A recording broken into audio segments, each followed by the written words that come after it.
Bernard, que faisons-nous avec le chou? Aujourd'hui, nous faisons un phare au chou. Pour combien de personnes? Pour 5 ou 6 personnes. Tout dépend de votre appétit. Alors, on commence par prendre de la farine, 200 g de farine. de blé, Farine de blé. on fait une fontaine. Une fontaine dans le saladier, oui. Il est préférable avant de toujours tamiser sa farine. Ensuite, vous avez 3 œufs. 3 œufs entiers. Avec un fouet. On incorpore la farine aux œufs. Voilà. Maintenant, on va incorporer le lait. Alors le lait petit à Le petit. lait petit à petit. C'est-à-dire on fait comme un appareil à crêpes. un peu. Absolument. Ce sera un appareil crêpe un peu plus épais que normal. Alors là, il faut bien remuer pour bien enlever les remuer. grumeaux. Ça devient très lisse. Et c'est vrai. Voilà.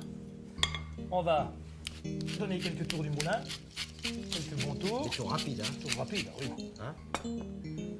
1, 2, 2 et 3 pincées de sel. 3 belles pincées. 3 belles pincées.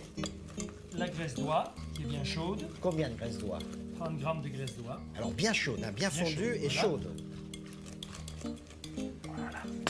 Et il faut bien l'incorporer. Ah oui, là, elle est bien incorporée. Un beau fil, c'est parfait. Ça fait le ruban. Là. Il faut que ça fasse un beau ruban. Et voilà.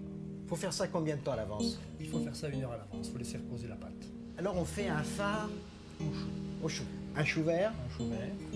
toujours pareil. On enlève le trognon, on retire les feuilles qui sont abîmées autour. Et là, on le défait en feuilles On le défait en feuilles. pour le couper en lanières De lanière de 2 cm. de 2 cm. Toujours bien lavé. Avec de l'eau toujours vinaigrée. On met de l'eau à bouillir, À peu près 3 litres, 3 litres et demi, on sale, évidemment. Au gros parce que sel. nous allons blanchir le chou. Nous allons blanchir le chou, le cuire. Alors il faut que l'eau soit à bonne ébullition, hein. Bien C'est bouillir. important. Absolument.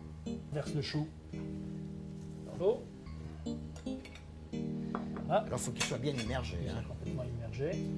Et là, on va le laisser combien de On temps? va le laisser 5 bonnes minutes, 5 minutes. à bouillir, qu'il soit bien cuit. Le chou à 5 minutes de cuisson, Minute de cuisson. on Voilà. peut baisser le feu, et on va plonger le chou dans de l'eau glacée. Dans de l'eau bien froide, voire glacée. Voilà. Et là, il faut bien le refroidir, mais il ne faut pas le laisser longtemps dans l'eau froide, hein, Dans l'eau froide, absolument. parce qu'il perdrait son goût.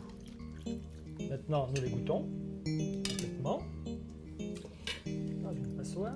Ensuite, on va même le presser dans les On va mains. même le presser légèrement dans les mains. Il faut enlever 90% de son eau. Oui, de cette façon. Voilà, Alors Bernard, une fois que les choux sont blanchis, il faut préchauffer le four. À combien? 150 degrés. Maintenant, on peut incorporer les choux. Alors, on va incorporer les choux. Donc on mélange bien les choux. Complètement, oui. Il faut que chaque feuille soit bien imprégnée de la pâte. Voilà. Là, on prend un plat, donc en terre, Terre qui va au four surtout, et il faut le graisser à la graisse d'oie. de la graisse d'oie. Largement graissée. Et maintenant, on va pouvoir le mettre au On va four. pouvoir le mettre au four, c'est prêt à cuire. Pendant combien de temps? 40 minutes. Alors moi, j'ai un ami qui s'appelle Dudu, qui est breton. Il me dit qu'il faut le cuire 4 heures. Mais lui s'est trompé. Il a voulu nous jouer un mauvais tour. Bernard, à quel moment on le mange, le phare? De préférence en entrée. Bernard, ce phare est la lumière des choux. En plein phare, il est encore plus beau. Au revoir. Et bon appétit, bien sûr.